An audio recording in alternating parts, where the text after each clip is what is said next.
when you really, really think about it, it's relationship 101.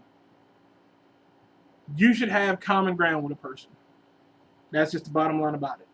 You should be able to look at that person should be able to look at you, and the two of you should be able to be like, you're right, let's get Chinese. Does that happen often? No. Not even remotely. Not after a couple of years of being together. But every once in a while, you come across that person who's like, you're a complete opposite. Like, you're the same coin. They're just tails or heads, whichever you want to look at it. But you're the same coin. And one of you're just the opposite sides of the coin for each other. You know, but your dad has this image in his head that is just possibly quite literally the most unrealistic image of a woman to ever exist in human history. In the history of the universe, probably. The worst like, not even like 1950s, like Bob and Diane, come home, wife got food ready, kids have done all their homework, sit down to a family meal image in his head. Like, it's probably like so obscure. He could meet the perfect woman and it still would not be perfect. And that's because he doesn't see, in his mind, reality never fits the image. And that's where a lot of people go wrong. They have this image in their head of what they think their perfect person is. They think perfect person. It's like Hitler, okay? You know about Hitler, right? Yeah, blonde, blue-eyed, right. Tall. The Ubermensch, the Superman, was blonde, blue eyes, like 6 feet tall, you know, and was perfect. But then Adolf was like 4 or 5, had brown hair and brown eyes, didn't even look like the Ubermensch. But what happened? People adopted his ideology. People considered what he thought was real was real. Yeah, they called themselves the Aryan race. Right, the Aryan race. They were the Supermen. Right. Well, people have that same thing. Mind you, not to the degree where they go and commit genocide of an entire race because of it. But people have that same kind of image in their head. People think my perfect woman's going to be, you know, 5'5", 5'6". She's going to have, she's going to voluptuous, right, she's going to have a big butt and perfect tits and like voluptuous lips and all this stuff. Look, the perfect woman doesn't exist outside of magazines. That is the reality of the life. TV commercials, magazines, and some plastic surgeon's office somewhere. Yeah. But as a t-shirt I have seen clearly states, no matter how good looking she is, somebody, somewhere, is tired of putting up with her shit. Why? Because nobody is perfect. Nobody's perfect. And the reality is, when it comes to being in a relationship, the moment you realize nobody is perfect is the moment you'll probably actually finally start being happy in whatever relationship you're in or whatever relationship you're going to be in. Because you're not going to... And the worst thing that most people do is they find somebody, which is I think what your dad is doing. They find somebody who's close. They're like an approximate. It's like when you're looking for that perfect shirt or that perfect dress to wear for like picture day at school and you can't find it. So you find the closest thing you have to the perfect outfit you want to wear and you wear that instead. And you kind of try to make that perfect outfit, the semi-perfect outfit, work for picture day. Yeah, people do that with relationships. They can't find their perfect woman or their perfect man, so they find somebody that's really, really close. All right, she's the right height, but her eye color is wrong, or the way she laughs is wrong, or the movies she likes are wrong. Small tits. Right, so what do? They date them, and then they try to make that person into their perfect person, which in reality is quite possibly the second worst thing you could ever do in a relationship. I only say second because the first worst thing you could ever do in a relationship, all right, never mind, it's the third. Because the first two worst things you could ever do in a relationship is cheat and then lie. Remember that. Yeah. Past those two, everything else is inconsequential. You cheat, you lie, it's over. Like, I will give, personally, I feel I can work out anything. If we're in a relationship and we're just dating, you're just my boy, I'm just your boyfriend, you're just my girlfriend, we're just dating, we can work out just about anything. You cheat on me, and I'm kicking you to the curb, quicker than a hobo done with a bottle. Like, it's over. Like, I can't do it. Right. Mind you, though, I have a philosophy. I'm only getting married once, and we working out everything. I don't care what happens. Actually, I take that back. Once I get married, the only stipulation I have is we working out everything, unless you attempt to kill me. The moment you try to kill me, we can't work nothing else out no more. Because I'm not spending the rest of my life married to you, wondering if tonight's the night you're going to try to stab me with my Force Effects lightsaber while I'm not paying attention. No. But before that, I'll try to work out everything. Most people don't, and that's where things go wrong. What is the point of me putting in the effort if you're not going to try to put back that effort back in? Like, if you're not going to try to work with me, what am I doing? Like, look, I made a mistake. Okay, I get it. Everybody makes mistakes. If you don't think everybody makes mistakes, you're making a mistake yourself, and that just makes a nice little circle anyway. Yeah. But a lot of people, back to what I was saying, a lot of people find somebody close to that image of who they want, of what they think their perfect man or woman looks like or is, and they try to mold that person into their perfect image. They try to change how they dress. They try to change how they act. You know, they try to change who the core of that person is, almost like a Greek tragedy. Like, you know, Zeus is like, oh, he's close to being a god, but if we do this, it'll make him better. Which everybody knows half the problems Greeks have was because Zeus couldn't keep it in his pants anyway. So we all learned that Zeus isn't right about those kind of things. So why would you want to take a lesson out of his book? Because obviously he's wrong. Duh. So people do that though. People find somebody and they try to make them into who they want them to be. You know, I've had it happen, but thankfully I've watched enough sci-fi movies, and plus I'm just me. I resist mind control very well. Look, you liked me when you fell in love with me. You need to be happy with who I am, because this is me. And if you don't like it, guess what? You can eat a dick. You can go about your business. You can kick rocks. I ain't got time for you. You know, you don't like me for who I am, sucks to be you. You know, and that's just who is it? 770-450-6608. I have no idea who's calling my phone, but we shall find out in a moment. Hello?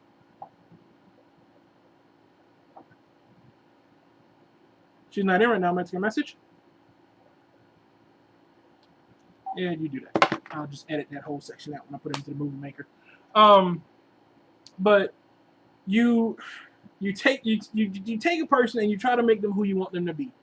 You know, and what happens is they change the way you dress, which is how come I have like a mint green colored button-down shirt. Because the job I had at the time, we went from wearing t-shirts for the comfortable crew shirts we were wearing to having to wear button-down shirts that we had to buy ourselves. And the girlfriend I had at the time decided to buy me a bunch of shirts, which was cool because I appreciate it. I have no problems with getting gifts from people, which I'll get to that in a second. But what makes you think I would want a button-down mint green shirt? Granted, I got compliments wearing the shirt. Oh, you look good in mint green.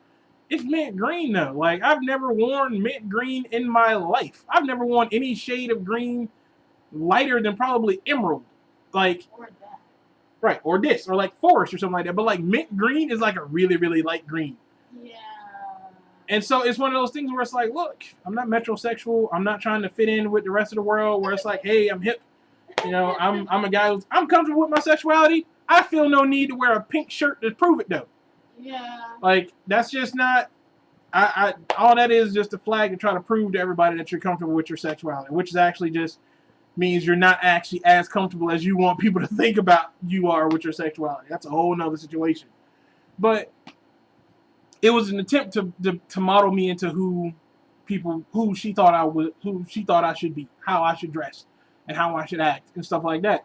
And so it failed miserably, obviously, because, you know, I'm home.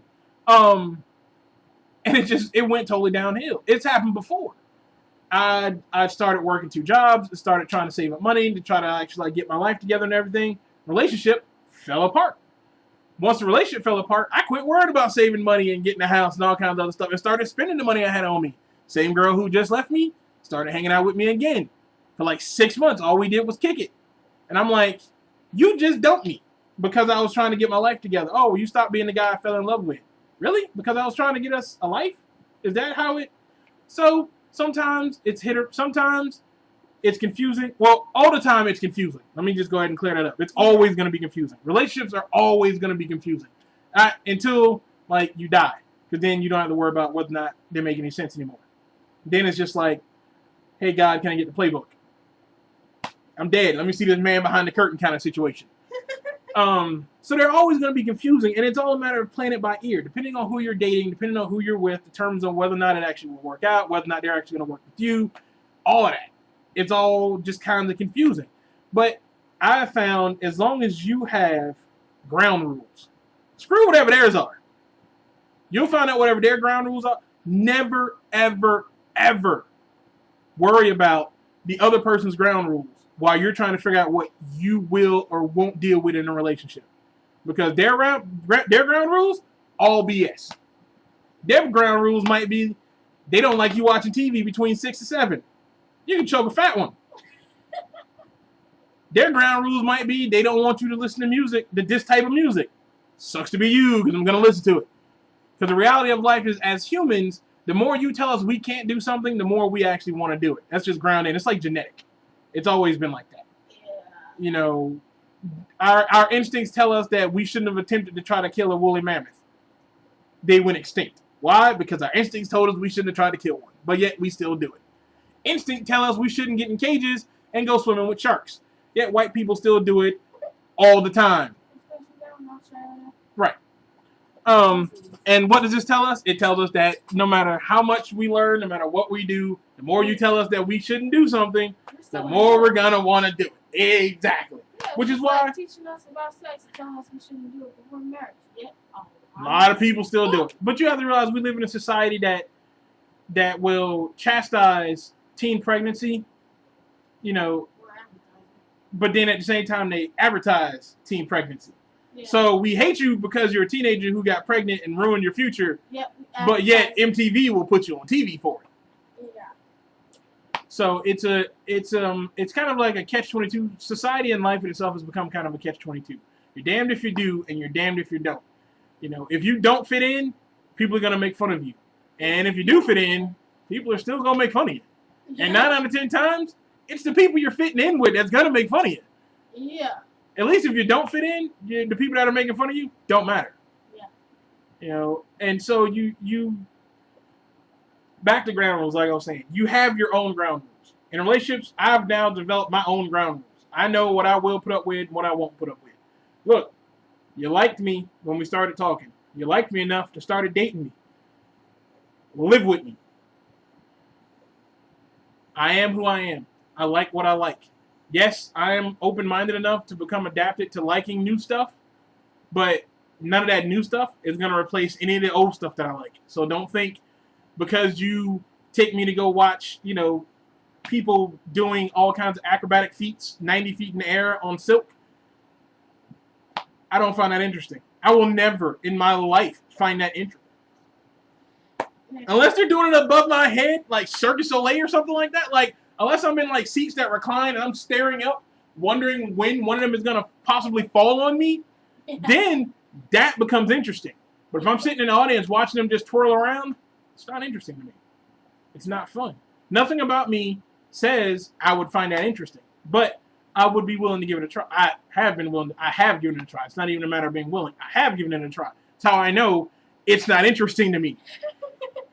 It's relatively boring because all they're doing... They're just throwing up in the air, trying to... Right, they're doing... It's like ballet, but 90 feet in the air on silk. So they're telling a story, but once again, it's because it's ballet. They're like no words. I don't even remember if there was any music. And they're just 90 feet in the air or whatever, twirling around on silk. Yeah, and plus you're always sitting there wondering if one of them's going to fall. One of them did actually fall, and that's when the whole thing got interesting. Oh. Yeah. And what's messed up is because at the time, like all kinds of stuff was like going on over here. Like almost no one was paying attention over here, and so when she fell, almost the entire audience missed it. Like when she fell, almost nobody saw anything until we heard the boom, and everybody was like, "Oh!" And she's like on the ground over there, and she ended up like spraining her wrist or whatever. Yeah. But this is what happens when you twirl 90 feet in the air on silk. That's what you get. You want to be a ballet dancer, stay behind on the stage. Just saying. But be you. That's the basic ground. That's the basic ground I feel everybody should have when it comes to being in a relationship. Be you. What is the point of being in a relationship with someone or starting to date someone if you have to change who you are to be with them? What is the point? Because you're not being you. You're being who they want you to be. And that's just ridiculous. You spent a good number of years becoming you. Yeah. You were decently fine being you for the most part because everybody is decently fine. I say decently fine because everybody has those small little bitty quirks that they don't like, do like, maybe so, maybe not, like, whatever. So you were fine being you for the most part till you met them. Why aren't you fine being you afterwards? Be you. That's my base ground rule. Be you. Yeah. I tell people all the time, I am Don Juan the man online. Why? Because I have a good talk game at times. At times I have an awesome talk game. I'm talking like epic level talk game. In person, I'm shy and slightly confusing. And for the most part, a little bit awkward. But that's just me. My voice apparently is soothing because I talk people to sleep. And it's happened. My first girlfriend, around the time you were born, I was with her. My first girlfriend, she used to love listening to me tell her stories from like DC Comics. Like she'd like pick a superhero and be like, tell me his origin. And like 45 minutes into me telling her the superhero's origin, like she would just fall asleep. That's how she would go to sleep every night. Green Lantern, Superman, Batman, whatever. I'd tell her the origin and like half of the story, and she'd just drift right off. Weird, I know. Yeah, exactly. So, past being you, another ground rule. Have at least, in any relationship, have at least 5 common interests with that person. I mean 5. At least 5. Not even maybes. I mean like a strong 5 common interests with that person. Because if you have at least 5 strong common interests, then you can at least have 5 interesting conversations that can go all kinds of places. You can start talking about the fact that you both like hoodies, if that's your thing. And in the course of talking about the fact you both like hoodies, you get the belt buckles, shoes, pants, type of clothes, where they shop, places they like to shop, places they would like to go shop, stuff they can't afford, what they do for a living, yada, yada, yada. See?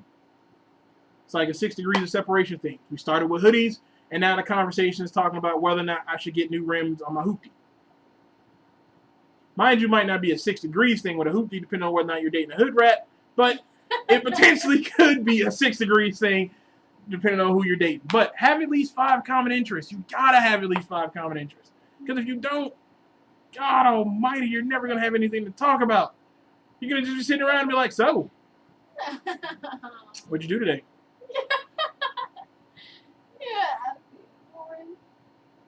Went to work. And if they're not interested, and like another ground rule, be interested. They have to be at least semi-interested in what you do for a living, or you should be interested in what they do for a living. Because if you really don't care what they do for a living, the fact that you will sit there and ask them, "What'd you do today?" means you have official. It's essentially the equivalent of asking, "Hey, how about that weather?" Or how about insert sports team here? Like, how about those Dolphins? Right. How about them Dolphins? Like, that's essentially what you're asking. Like, oh, how was your day at work? What do you do again? Like, what is the point of asking all that? Because it's pointless.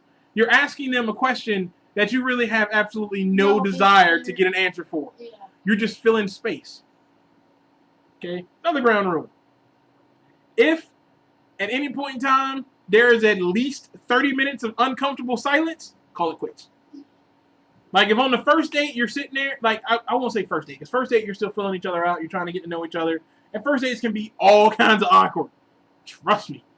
So, I'll admit, first dates doesn't entirely count for this rule, but if on, like, maybe the second or third, maybe even the 4th date, because you never know, the first date could go so horrible that you have to completely erase it and do a first date over again. You have to do a first date, like, mulligan, and so the second date is actually the first date, so you have to back it up a little bit. So, I'm not talking to you, Xbox. Cancel. So, if by the 3rd, 4th date, we'll say 3rd, 4th date, we'll get around in there. Yeah. 3rd, 4th date. If you're ever sitting there and if you're not eating, You're just staring. and you're just kind of just sitting there, just like, Okay.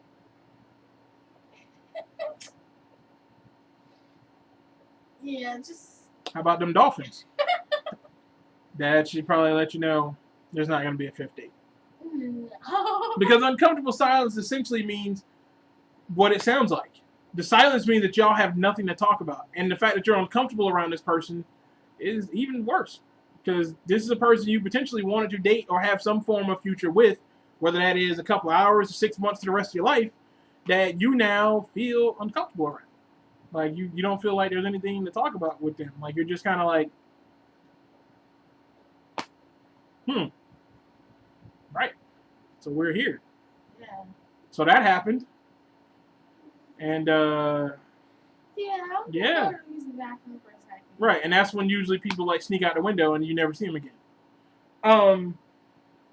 So you can't have uncomfortable silence in a relationship on a date. Like, and I don't like to count the first date because, like I said, first date can go horribly wrong, especially if it's a person you haven't talked to a lot. So it's like you meet a person and you talk for a little bit, and then it's the first time you actually see each other face to face.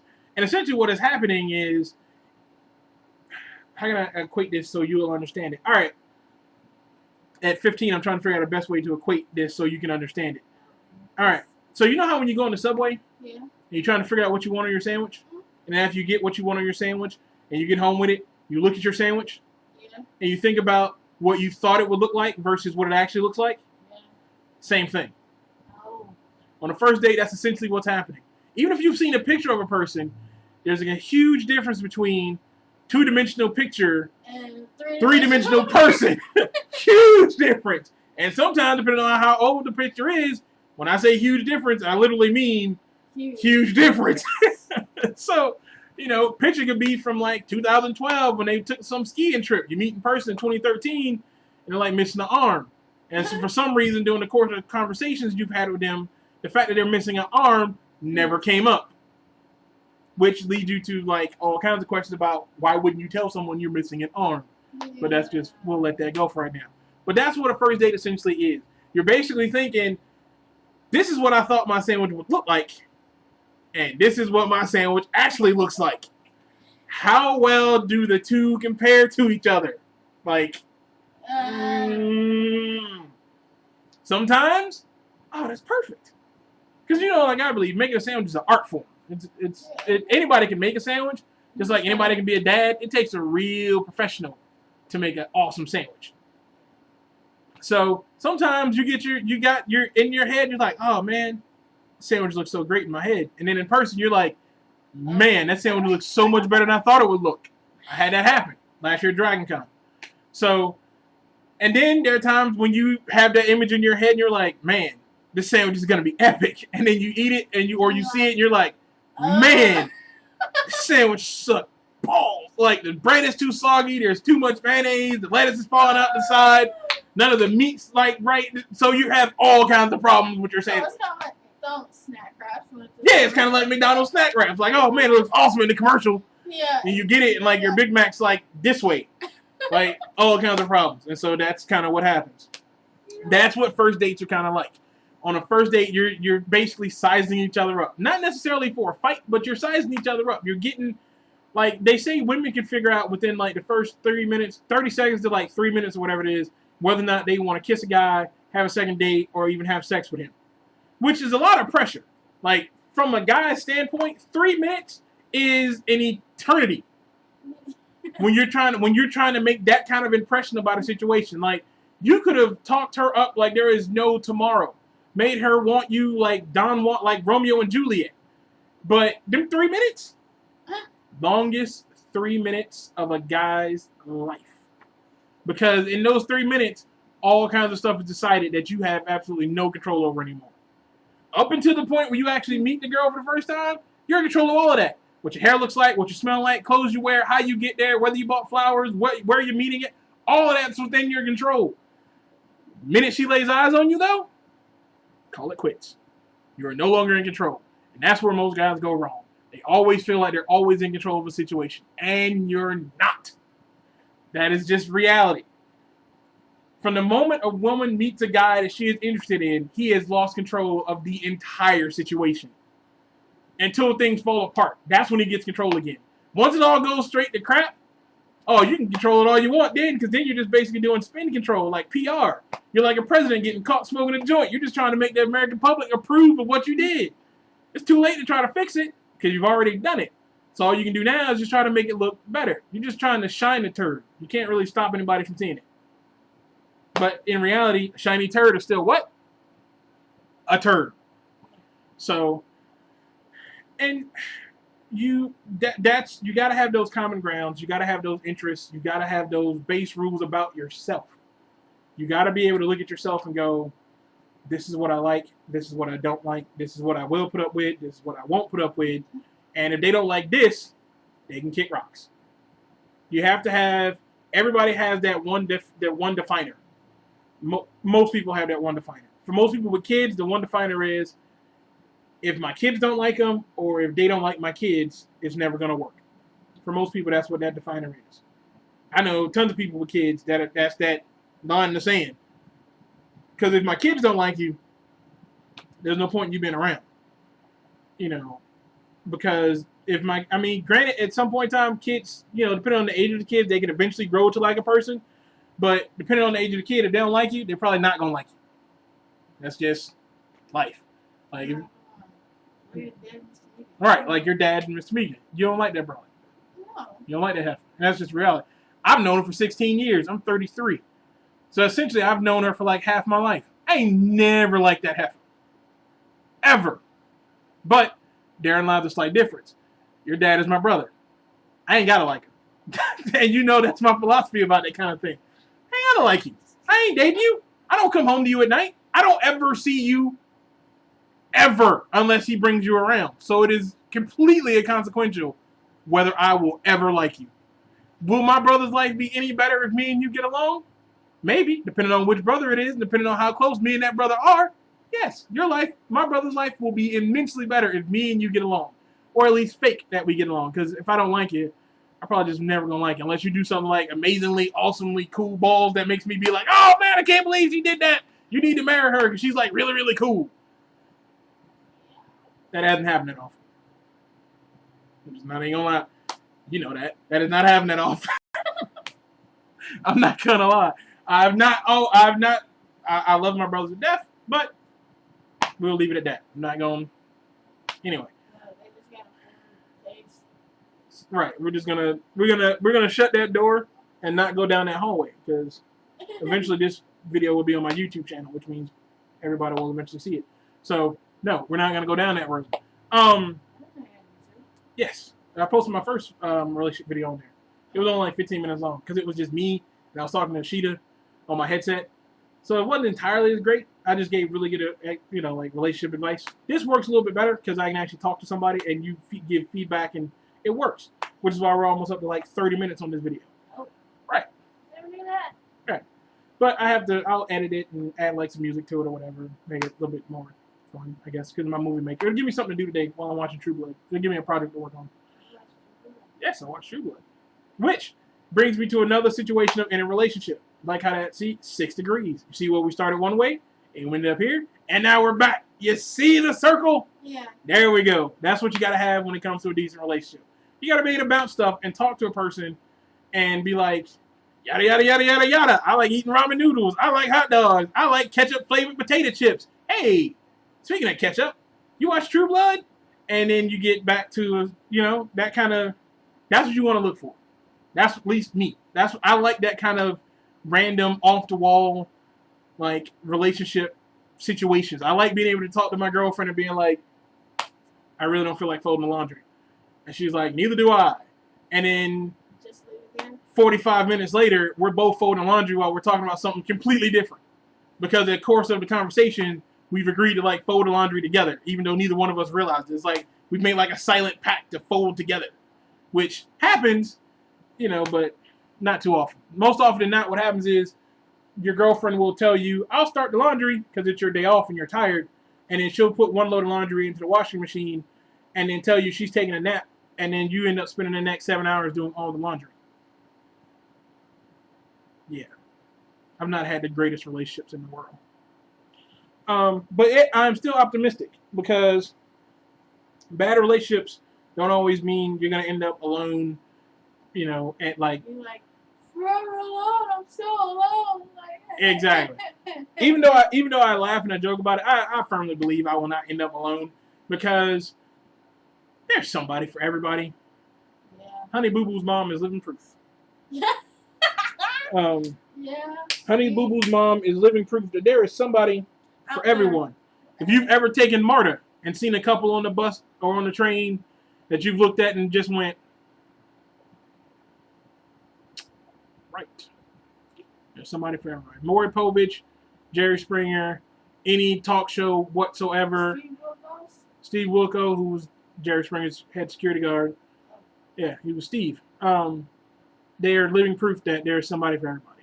Mind you, that somebody may not be the perfect somebody, but beauty is in the eye of the beholder. So just because everybody else doesn't think they're perfect, doesn't mean that person won't. So that's kind of how I look at it. Eventually, I will find a woman I will want to spend the rest of my life with, and who, through some form of trickery on my part, I will convince will want to spend the rest of her life with me. It'll happen. Am I worried about when it'll happen? Not even remotely. Because right now, no. I'm just not there. I mean, if it was the right woman, yes, I will admit. Because the right woman will make a dude realize his life has been in shambles until he met her. Like, she will come into his life like a hurricane and be like, ha! Like, heavenly lights will come down. She'll have a halo and wings, and the dude will just be like, right, hallelujah chorus will come out of nowhere, and he'll drop to his knees and be like, thank you, Jesus. I wasn't living till I found it. But then also, that's how people end up on episodes of like SVU or end up in murder suicides, because following that head over heels is dangerous. That's just reality. There should never come a point in your life, well, you're 15. There will come a point in your life. But when you get older, you will realize you were young and you didn't know any better. But when you get older, there should never be a point in your life when you wake up and that person has left you and you're just like, oh, woe is me. My life is over. I can't do nothing without her. What am I going to do? It's like, this picture I've seen a couple times. You don't want that. It's like this picture I've seen a couple times where it's like, a man and woman, where it's like, the man, both of them are smart and they're like find love. Right. And the woman is dumb and the man is smart and she gets pregnant. And then another one where it's like, she's smart, but the dude is dumb, and they get married. And the other one, and the last one where they're both dumb, and then they Exactly. Yeah. You don't want to fall. You don't want that head over heels moment of just like, oh, I can't. Like, here's another thing too. If a person ever tells you in a relationship that they want to know everything about you, they're lying to you, and just walk away. Nobody ever wants to know everything about the person they're with. No. That's just reality. I don't care how beautiful my girlfriend will be when I finally get my next one. I don't want to know everything about you. Because I might find out you used to be a dude, or you killed your younger brother, or like your dad used to punch you in the face whenever you cried, and so now you don't cry because it makes you hurt. Yeah, I've had bad situations with women, but that's beside the point. Inside joke for people that really know me. Yes, that has happened. First date, chick was like, I don't cry, because like it was all kinds of horrible. Like, here's how first dates go bad. I'll give you. This is a true story of how a first date goes bad. This actually happened to me like a couple of months ago. Meet a girl online. I go see her. I go to her house. Met her family. Had dinner. And then we go to her room and she checks her email. Turns out this chick who was like a friend of hers, that she, like a close friend that she considered like a sister, hung herself. Oh. Awkward moment number 1. So it's like, oh. She's like, yeah, she apparently hung herself like yesterday and like tried to get a hold of my mom. She was like, she tried to get a hold of my mom and couldn't, and so now my mom's all depressed because she feels if she had to talk to her, she'd be able to talk her out of hanging herself. Awkward moment number 2. So if you know me, I'm not necessarily a touchy-feely kind of dude. I don't do the whole emotions thing very well all the time. So my best bet was, want a hug? Like, that's all I got. Like, you want a hug? Because I don't know you well enough. I've just met you, so I don't know her well enough to sit and talk to her and like help her work through her emotions about death, because I deal with death completely different than other people. So I was just like, you want a hug? No, I'll be all right. All right, then. That's all I got. Okay. You don't want a hug? Where's number 3 coming this? So then, you know, she wants to smoke cigarettes, so we go outside. She smokes a cigarette. I'm like, you can cry in front of me if you need to cry. And she's like, I don't cry because it hurts me to cry. I'm like, why does it hurt you to cry? Like, I'm like, maybe just like emotionally like hurts to cry. She's like, no, I don't cry because it hurts me to cry. Because when I was younger, whenever I would cry, my dad would punch me in the face to make me stop crying. And she's so like, now whenever I cry, it like physically hurts me to cry. It's just ingrained in me now. Awkward moment number 3. Really? It's our first date. You just told me your dad used to punch you in the face? Like, did I like accidentally find like the Manson dating service? Did I somehow fall into some weird loophole of the universe where the only women that will ever talk to me all have some form of serious dysfunction? Apparently, yes, I did. Because that was just all kinds of. It was just like, what? Your dad used to punch you in the. Who tells somebody that on the first date? Your dad used to punch you in the face? Like, why would you even. That's something you reveal like 6 months into the relationship when, hey, we're going to meet my dad. We're going to meet my family. Me and my dad don't get along. Why don't you and your dad get along? Oh, because he used to punch me in the face. Oh, baby, I'm sorry. 6 months into the relationship. That is not something you say on the first date. My dad used to punch me in the face, and so it hurts me to cry. Okay. Right. I'm gonna go. Exactly. That's what I should have did, but I'm a glutton for punishment at times. I'm willing to give things a try. So I stuck it out. So shouldn't have, because, God, that went horrible. But there is a perfect example of how first dates can go horribly wrong. Like, it can just go all kinds of just... All right. All right. So that is... And so that's why you always count. You give it... If the first date goes great, cool. If it goes wrong, you give it a second date and you try it out again. You dust off and you're like, all right, I fell off the horse. Let's try this again. And sometimes the second date can go horrible too. And in which case, when you fall off the horse, you just take the bus. Because obviously, you shouldn't be trying to ride a horse. That's because when the second date goes horrible, as it can, because, you can end up with a chick and you're sitting down and you're eating and she's making all kinds of weird faces whenever she swallows, and so you ask what's wrong, thinking something is wrong with the food, and she tells you a story of how when she was younger she attempted to kill herself and it didn't work, obviously, because you're on a date with her, but apparently it messed up her internal organs, so now every time she eats it actually hurts. I don't know where I find them, but apparently they know how to find me. Apparently there's some neon sign somewhere in the universe that says, have you some form of mental defect? Have something horribly crippling happened to you in your past? Is your childhood so messed up the Addams family would not welcome you as a family member? Hey, here's Chris. Apparently that is, what is what the sign reads somewhere in the universe, and I accept it. It is what it is, because you have to find that diamond in the rough. You always sift through tons and tons of crap before you ever find what you're really looking for. That's just reality. You've seen it. I've gone digging through all of my stuff looking for one thing, and I will tear my room apart looking for it. And I will dig through tons and tons of stuff that I have no desire to actually do anything with at the time, just so I can find one thing. And it's the same thing in a relationship.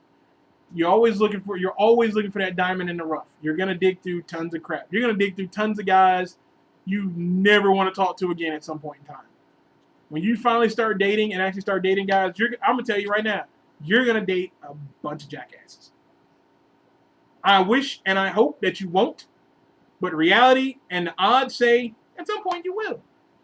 You'll date at least one jackass, you'll date a dick, you'll date an asshole, and eventually you will find that one guy that will make you happy.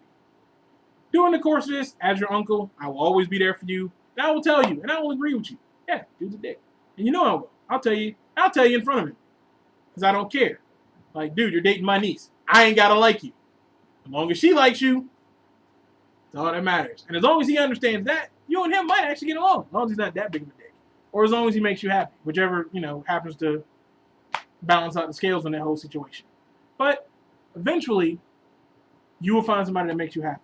I hope to God you don't end up like your dad. God, I hope I don't end up like my dad. I really, really hope you don't end up like your dad. I've been in a relationship for 16 years.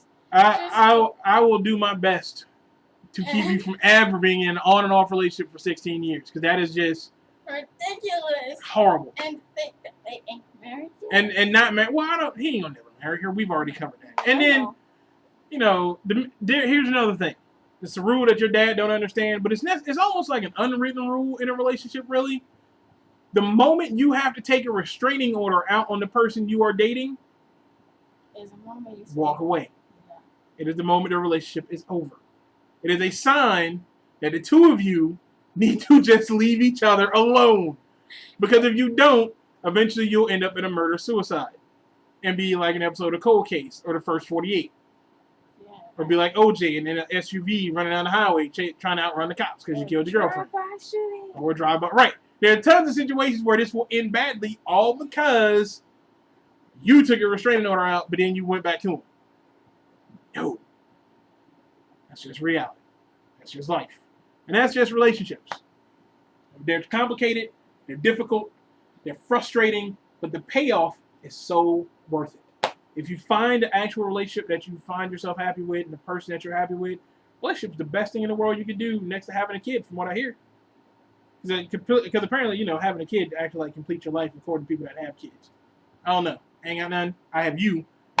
And for the most part, yes, I will say, having a kid does complete your life. You are wonderful to have at times, even though you are a frustrating teenager sometimes. But on the other hand, you're more of a wonderful kid more than you're a frustrating teenager, so it balances out. But relationships are all kinds of wonderful as long as you get along. Oh, and whoever you're dating should probably also be liked by your mom or your dad. Dad. But in your case, that's probably going to be like all kinds of Crazy. Yeah. But then again, it also still comes back to as long as you like them thing. For the most part, parents look at it, at least my mom does, parents look at it as long as they make my kid happy, cool. But make no mistake, the minute they stop making you happy, your mother will turn on them like a tornado in a trailer park. Your parent will turn, your mom will be like, oh, I love her, she's so nice, she's so pretty. The minute that dude or that girl, the minute it all goes sideways with them, your parents will turn. I have seen my mom love the women her sons have dated to the end of the earth. The minute it went sideways, I can't believe that heifer did that to my son. Don't you ever let that heifer come in like it all sideways. It will all completely go out the window the minute they do wrong to their kid. But that's parental instinct. The minute I'm cool with you until you hurt my kid, and then I got to kill you. Yeah, it's just like this picture. That's just how it is. Now I got to hurt you. So, in your case, it's gonna be a rough road. I'm not gonna deny that because your dad is all kinds of controlling and probably slightly crazy, to some degree. Right? Yeah, tampering with my kid will result in your death. Yeah. So, but like I said, relationships are easygoing as long as you know what you're doing and you're happy with, how the relationship goes. And as long as you're happy, that's all I care about. Like that's really all I worry about.